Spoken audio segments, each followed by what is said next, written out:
Functioning. Functioning. Functioning. Functioning. Examples of functioning. Navigational sensors aren't functioning. Glad to see you still fully functioning. I would like. Oh, sorry. No, go ahead. Go, please. You go ahead. But it's interesting that, like, just following the thread of your story, like the better the environment for you was, more like fully realizing yourself, like the all these elements becoming integrated. Whereas, Yes. 20 years ago, you were doing the corporate thing, and then you were living this double life where you were putting, like, sparkles on your face and going to raves and all this. But now it seems like it's so much more, you're present for all of it, and you're not like divided within yourself. I'm fully integrated. And Mhm. that is for the first time in my whole entire life. I used to make jokes about being a Gemini. Oh, I'm a split personality. And it was so funny. And Are you a Gemini? I am. I'm a Gemini rising. Are you? Yeah, I'm a Libra. I was born Libra. Okay. But I'm a Gemini rising. What's your moon? I think I'm all air signs. I think it's Aries, I think I'm a Scorpio. maybe. I don't remember. Scorpio. But I was assigned Libra at birth, but I'm a Gemini rising. By the doctor, or like what? No, I was born Libra, but I present myself as As a Gotcha. Gemini. as a Gemini. Gotcha. Yeah. Yeah, Libra is more of a construct. Yeah, I present it as. Exactly. Yeah, I hate being astrology driven, but I am. And I think Everything I know about astrology I learned on Tinder, so I don't know, like, I don't know. Well, it's about, like, you two people, and I am probably two different people, still in a kind of dynamic way, in a fun way. But Mhm. before it was like I was leading double lives. That's a different thing than being, So I was. No one really knew. There were, God, there were so many things, but no one really knew what I was doing half hours, so they didn't think that I was partying. If I was sick, I was sick. Yeah. Because if nobody knows what you're up to in your off hours, there's no Facebook, there's no, thank God for none of that. No one knew what you were up to. You could hide. Now I am. Yes, it's amazing to be fully integrated and not have to hide any part of myself anymore. I have the social part of being a social butterfly and loving people, and talking to people. I enjoy talking to people, but not all of the things that kind of come with that. It's much more productive. Yeah, because you're not hiding anything. You just let it out. I mean, it's. Well, you're also, when you're with somebody, you're with somebody. Mm-hmm. That's when you're, you remember them, you hear them, you listen. It's not all just surface. And I felt like, I thought I had friends and deep friends, and I do. There's still some of my friends in my past but they're the people that are not drunks. There never were. They just always wanted me, they always took care of me and wanted me to be happy. Mm-hmm. So those people are still in my life, but all of the bar friends, they're not. I feel like I'm connecting with people more.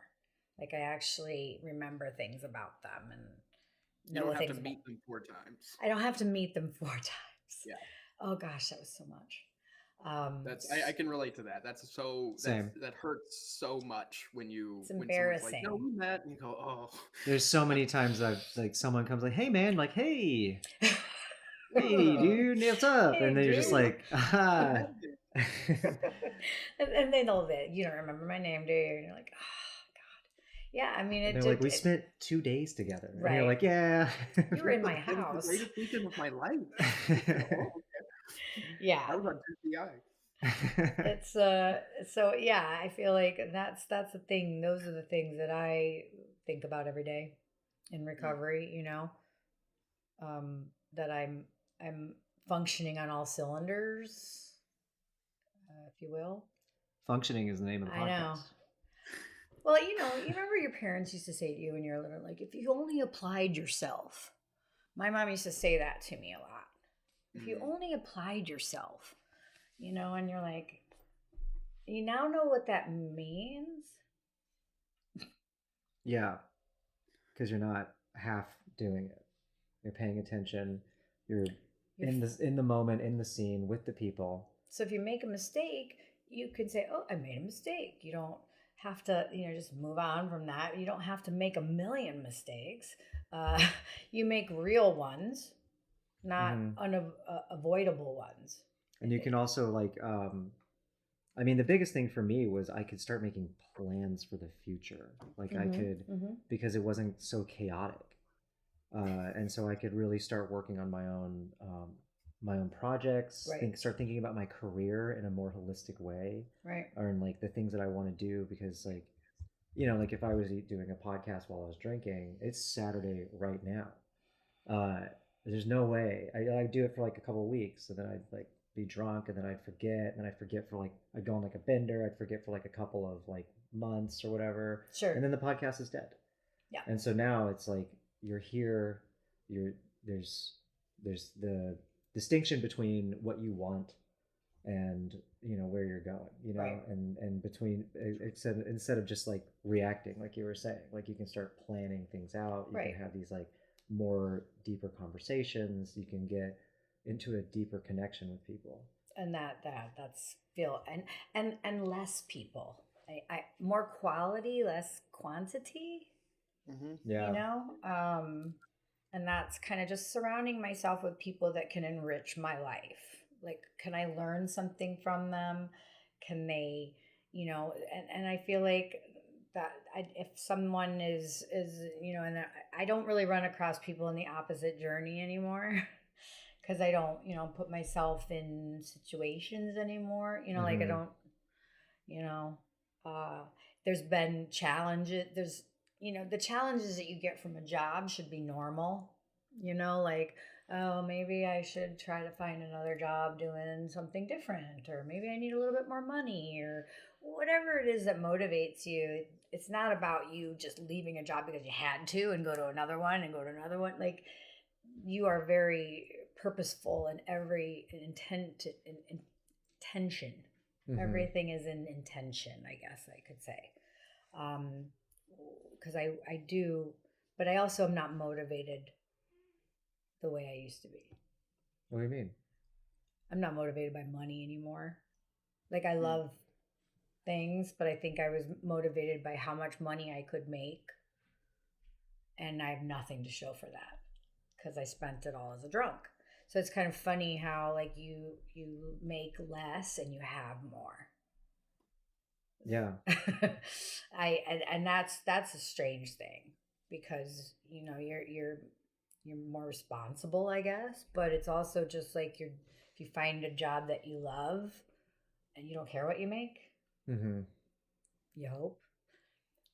It's still hard, I guess, but But that goes back to what you were talking about, just having this kind of intentional, purposeful being. right. Because when you're, I guess, I mean, I don't know anything about the corporate world, but when you're in that kind of environment, there's this um, maybe want to lean into excess, where you're just like the drinking is one thing, and then there's also the just money, like Money, money. let's just get everything that we can and then spend it on everything that we can. Whereas what it sounds like now, it's way more, I guess, especially when you go through that kind of behavior, like not just in corporate, but just drinking all the time, Mm-hmm. you realize how much your energy is valuable when you get out of that. Like you realize how much your time is, so it's worth everything. Right. There's no And wasting of it. right, exactly. Yeah, it's the only true resource you have is time. Yeah. Yeah. And so that gets redirected in sobriety and recovery because you just know how much, or you feel that weight of, oh my, all that time is gone now. So I Right. really have to be more intentional about how I spend it now. Well, and then I think there's this in the beginning, you're like have a lot of time on your hands. And because you used to waste a lot of time. And I was so afraid. Like, I was like, okay, if I smoke a cigarette every 30 minutes, and that takes me 10 minutes, and you add all that time together, I literally had an extra 2 hours a day just quitting smoking. I'm laughing because I did the same thing. Yeah. Yeah. And you're like, wow, I have all this more time. I don't have to go down the elevator and go smoke a cigarette, come back up. Like there was literally, I was adding in all these times and just finding other things. It took years. Mm. I mean, I've been sober for 12 years now, you know, and it's been a long road. Every year is a new challenge, you know. 12 years is a long time. I didn't even realize it was 12 years until I say it sometimes, because those first few years were hard. You know, just trying to find my footing and everything. But you know, I think with Jason getting sober, like I didn't mention that. The minute I quit drinking, my husband quit drinking. That's wild. The minute. You know how many Wow. relationships I've been in. I the first time I got sober, I had to break up with my girlfriend because she wouldn't stop bringing liquor into the house. Yep. And I had to move away, and like she immediately kicked me out, and it was like a very tough time. I was like sleeping in a car and all this stuff, and like it was just rough. And it was because she just wouldn't come with me. And I've had girlfriends after that, the same thing. It's just such a dedication to be like, oh, you're not drinking? Cool, I'm not going to do it because I like you more than alcohol, which is wild. That's such a like a bittersweet thing to hear. Yeah, I would. Yeah. Like, oh my gosh, I wish someone would have said that with their actions. But that's sort of like that's another gift, though, right? But I do believe, and a lot of recovery has to do. I mean, we all know this. It's a support system is so crucial, and I feel like a lot of people who relapse don't. They're still trying to find that support system, that really good group of people that will not let you fall. You know, and that's a hard thing to find. Definitely. Especially in a relationship, because I know when I moved up here and I was sober, that man I was with, he was not up for it at all. The drug dealer? Yeah. You know, it's so surprising. And so we fell back. Weird. The drug dealer didn't want to give up drugs. Yeah, I think he's still doing drugs. So yeah, so I know that it's Jason, that I know for a fact that my partner and I, that's the biggest support system I could have, is my husband. Him not drinking or wanting to drink or do any of that, like immediately with me for 12 years, like, yeah, it helps a lot. Damn, that's beautiful. Yeah, it really is. Yeah, I'm not upset at all to hear that. That's great. I'm very grateful, because I feel like if he didn't, I told him he didn't have to. Tom and I are both we're kind of crying a little bit over here.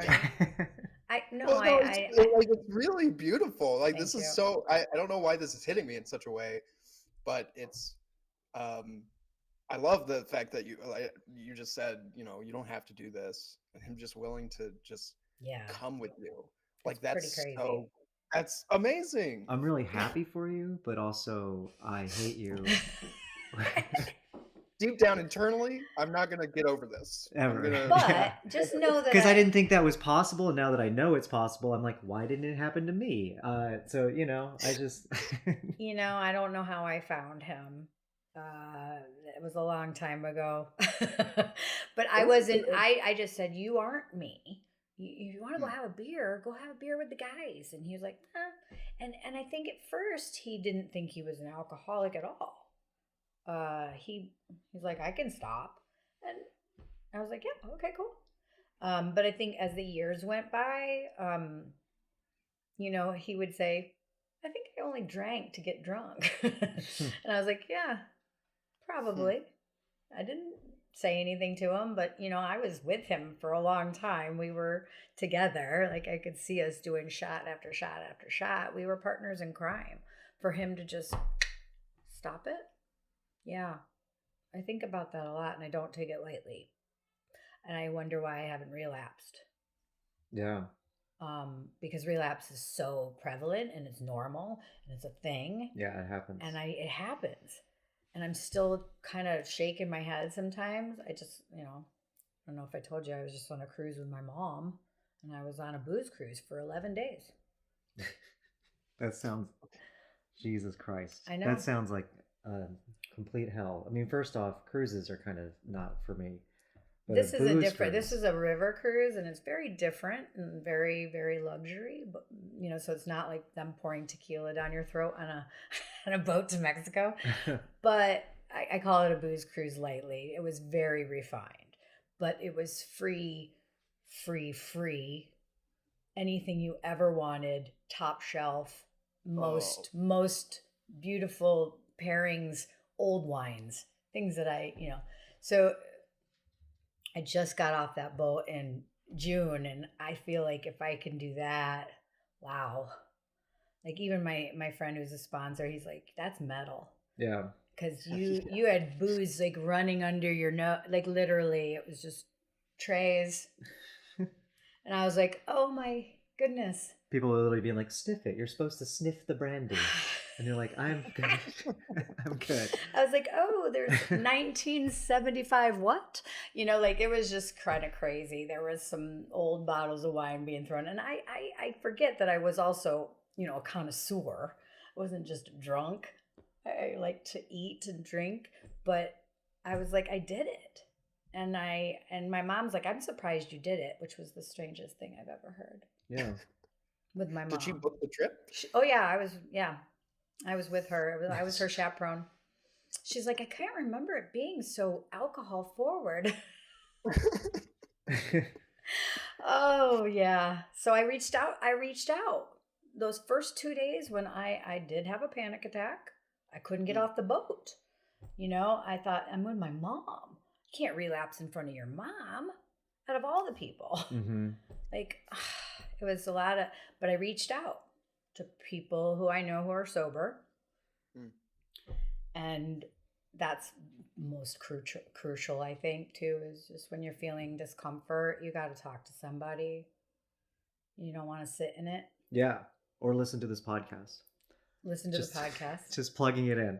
Yeah, you definitely have to find, those people that sometimes it's just a moment. Like sometimes you get that craving and it really is just like a second. Or like a couple of minutes where it's super fucking hard and you spend that couple of minutes just like texting one person. Mm-hmm. Like, hey, I'm texting you because I feel like drinking right now, but instead I'm texting you. Yep. And then eventually it kind of passes over. That's when I first got sober, I realized that the cravings would hit me so hard and I'd be like, you know what? Fuck it. I'm going to the bar. I got $20 in my pocket. And then I would wait 5 minutes, 5 really uncomfortable minutes. And then I would like get a little distracted. And next thing I know, I'm making like tofu scramble in my kitchen or something like that. It passes. And it like, at first it hits you like kind of like waves in a hurricane. And then the waves kind of slow down over time. And then eventually it's kind of just like a little bit of like a pattering on the shores. Like it's not that bad, but then sometimes you get hit with a rogue wave and you're just like, fuck it, I want to get drunk. And now all you got to do is just like take a moment, like you were saying. I look into the future. Introspect, get a little introspective. Yeah, look into the future. I have the 5 hours in the future. I heard that one time in my early recovery. Just go 5 hours into the future. Take that drink and then go 5 hours in the future. When you're 6 drinks in. Yeah, when you're 6 drinks in. Sorry. 35. 35 yeah, right. With shots of whatever right. And cocaine. Like I knew that if you can try to see if you can have a sip of wine, but then I just push it into the future and see what I would look like in 3 hours after that. Mm-hmm. And say, would I want to be here? Would I want to be anywhere looking like that? Like, and I just, we all have little things we do. Jason snaps me out of my funk. Probably he's the best sponsor. He's my in-home sponsor. And I get a lot of tough love from some sober men in my life. They give me the tough love. Mm-hmm. That's what I like.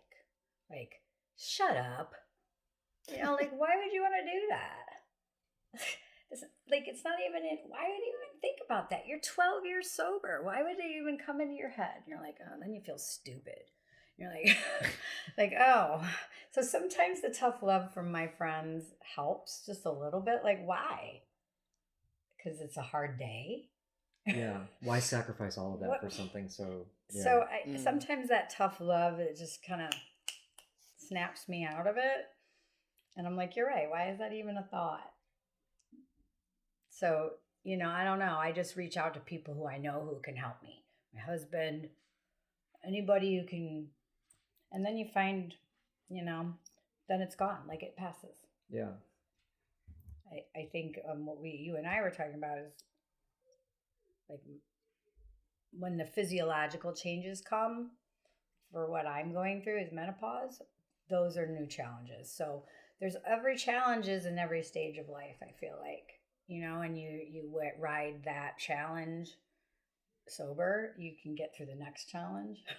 Yeah, it's easier, right?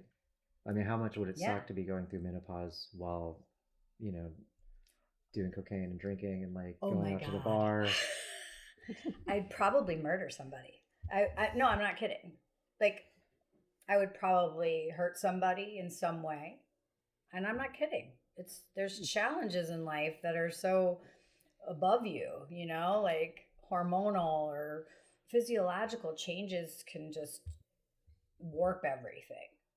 Yeah. And so you got to know, you got to and being clear allows me to say, I'm not behaving right today, or I don't feel right today. Yeah. Otherwise you're just masking over all that stuff with booze. And so when you do get rid of booze, you may find that you have some other things wrong with you. Challenges, not wrong with you. You may have depression. You may find other physiological things that are different once you get some clarity.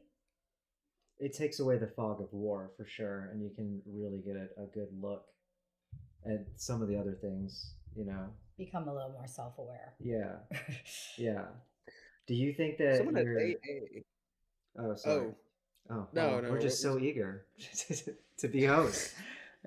You go ahead. You made me think of this. Someone at I went to an AA meeting like last week or something, or 2 weeks ago. I can't remember when I did, but they said like, I hope it was 2 weeks ago. Didn't you say you had COVID for 2 weeks? Yeah. So it would have been like 3 weeks ago. Okay, good. I'm just going to AA meetings and just spreading COVID to everybody. Yeah, I'm just going. Yeah, that's my purpose. Someone in their share said something like, when you drain the swamp, that's when you find like a bunch of angry crocodiles. And so I thought like by getting rid of the booze, that was going to fix all my problems, but getting rid of the booze just made me confront all my problems. You can walk around being quite psychopathic or sociopathic. Like you don't know like some of the things you don't.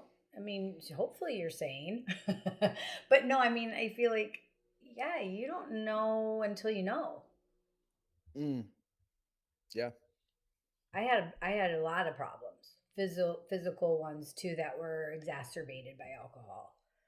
And so there was some doctors telling me that I needed to quit doing things too. And I was like, Yeah, what do they know? Well, everybody tells you to quit smoking. So that's really but I don't think people don't, if you don't tell them that you drink 20 drinks a day, then they're not going to be able to advise you. Yeah, the doctor appropriately. Isn't it like you're not supposed to have like 5 drinks a week or something like that? I remember when they asked me that question, I was like, oh, I thought it was way higher. That's me just getting started. That's pre-gaming. Yeah, I thought it was 5 drinks a day. That was like, which is still, I would exceed that, but I thought it was 5 or 7 drinks a day is when you have a problem. 5 to 7? What are you, French? That's right. I mean, like, what? It's like I all these people that go to the cafe and have a glass of wine or 2 a day. I'm like, a lot of people say, try that. You can try it. See if that's who you are again. Is 4 shots count as like one drink? No, that's It's 4. It's it's not per ounceage. 1 ounce, 1 ounce, 1 Okay. ounce. Is that what you asked your doctor? He's like, how much do you drink? Like, well, Like so like if it's 7 drinks a day, I mean week, if I'm doing Jaeger and vodka, which one? So does it like does that is it equal a vodka that beer? counts? Or is that Is it 7 beers? Because I stay away from beer. And that's the thing is like I'm a small person, but I think our budget we started, all those things that clear away when you start looking at the money and all that Mhm. stuff. We were spending like $1,200 a month in booze, Oof. a Wow. mortgage payment between Whoa. the two of us. Yeah. I believe it. So, But isn't it it's- funny that you can always find that money no matter what job you're doing? Yeah. Like you can always find You can- $1,200. Yeah. Oh, absolutely. Yeah, I mean, you know what I mean. But like you can always find the money to drink no matter where you are in No life. matter where it is, you'll find it. And that's the thing. I Yeah. mean, also just like I was always late on the bills. So that's where you find the money most Yeah. of the time. Right. I come from somewhere. Just kiting checks and paying people late. And that's the thing. It took until like maybe this past 2 years since Jason opened up his academy where we felt like we were actually in a place of normal cash flow. Just normal cash flow. It comes in, it goes out. It comes in, it goes out. And we were just floundering for years, not getting the money in, not like Mhm. so. Like again, your problems don't solve overnight. You just have to start reallocating the resources to being a better money manager, or saving more money, or just spending less. Whatever it is. We just now I actually don't live paycheck to paycheck. Wow. And when I made 6 figures, we were almost living paycheck to paycheck. Yeah. That's because you were drinking. Yeah. I mean, when I was drinking, I was freelancing in advertising for a while, and I was making about $2,000 a week.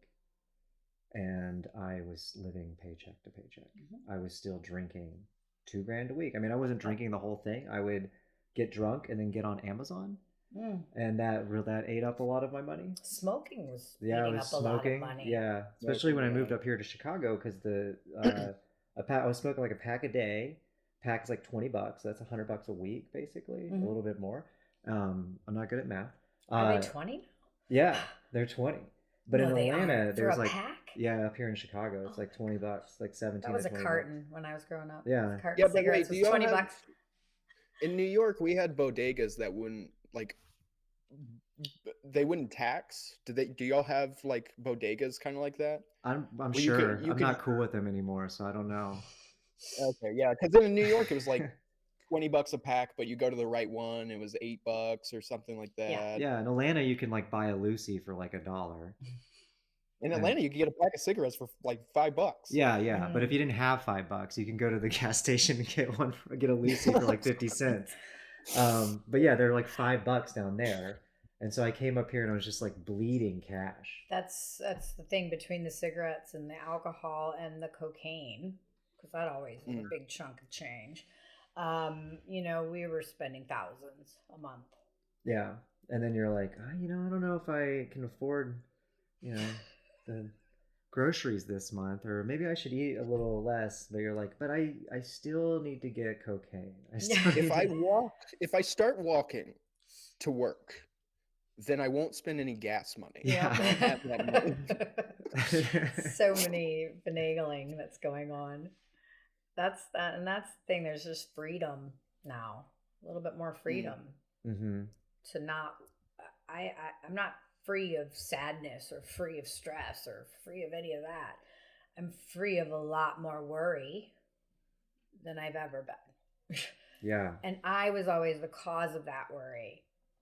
That life will give you a bunch of things to worry about. Like you'll lose people, you may have a car accident, or blah, blah, blah. All these bad things can happen that are out of your control. But the things that were happening to me were all in my control, and I was causing all of the havoc. So it's kind of interesting to just let if something has, like, I'm not causing my issues now. Yeah. It's one less person causing me issues. Yeah, I can relate to that. I was rolling at Jason's his academy, and I did something that got like my leg caught, and he was like, "You did that to yourself," and I was like, "Story of my life, Jason." Story of my life. I was always my own worst enemy. Absolutely. Like that song, "My Own Worst Enemy." Absolutely. And I think the chaos, I used to call it the chaos or whatever, and no, I was the chaos. Mm-hmm. But I would always have my mom kind of bail me out of things too. So, like, you know, I had a lot of guilt over that for many years too. My mom always bailed me out. She'd pay her mortgage. If I didn't get paid this week, it would be some excuse. So I don't have to rely on anyone else anymore to fix my mistake. It is a good feeling. It is a good feeling.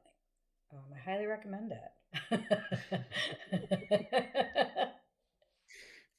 To have that kind of stability, that foundation. Yeah. It takes a lot of work. You got to kill your crocodiles. Got to kill your crocodiles. Or get them. But first you have to find them. Well, I found my crocodile was depression, and I take something for that now. And it's been like, I didn't know. And that was about 6 years ago. I found that out. And I was like, oh, so, you know, little steps of finding maybe there's something still wrong. Maybe something's still not. And then I just do this and I do that. And so I'm always seeking out, if I'm in discomfort, I'll seek a way out of getting out of that somehow. I didn't know, but but it's actually helped quite a bit. Just a little bit of Prozac. Yeah.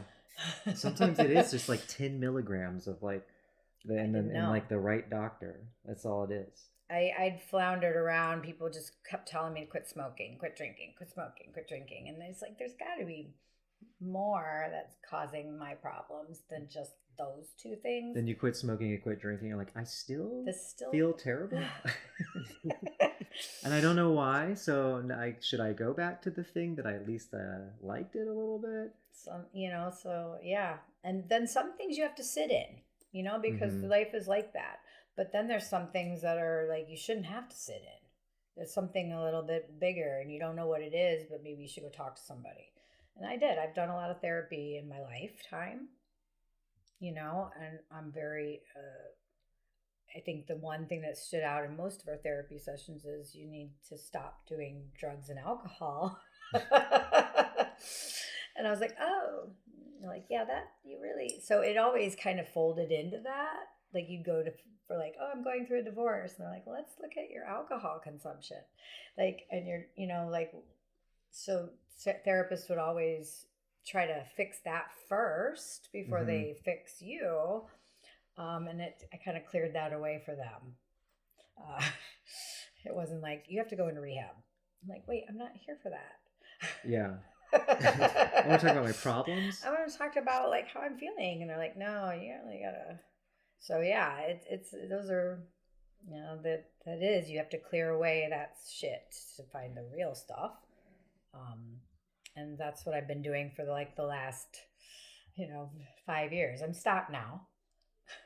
I figured it out. Prozac, healthy lifestyle, therapy. Exercise. It's very crucial to my sobriety too. Exercise. Yeah, same. It's I feel like it's a big, major fundamental. Not only getting yourself healthy, but just it's really good for the mind. Gives you a place to put that energy too. Right. I mean, you were working until 8 and then drinking until 8. There was no working out. Yeah. And so but you had now, and then you get sober and you're just like you were saying, you find all this time. And I remember when I got sober, I was just like, what do I do with all this time? What am I doing now? Like There were so many times I would just be sitting in my apartment being like, well, I could do this, I could do that, but I'll probably, if I go to the bar, if I go to a comedy show, I'll be at a bar and I might drink. Or if I leave the house, I might drink. You isolate sometimes. Yeah, so I'm like, okay, what do I do? And eventually I was like, okay, so I know I need to like get rid of all of this like massive energy. I need to go find community, and then that leads you to exercise. To me, for me, it was jujitsu and yoga, and it's like you have to. Well, I found that I have to have that place for that energy to go to. Otherwise, I'm going to drive myself insane. Absolutely, absolutely. And that's why I work out every single day before I even start my day, is what I find helps me, because I'm already starting at 100%. And so I can only, deplete from there, but I'm starting off at 100%. I've got it, and I've got all the energy to meet all of my challenges for the day. And it's crucial for everyone. I feel, and my husband, of course, would agree. Yeah. I mean, I've always found my struggle with it because of the drinking, because if you don't feel good, you're not going to want to work out. Yeah. So, and your poor diet because you're drinking, you're probably eating too much fat, sugar, whatever. So yeah, it's been a long, productive road. Wow. Oh. Yeah. Well, I think we could end it there if we want.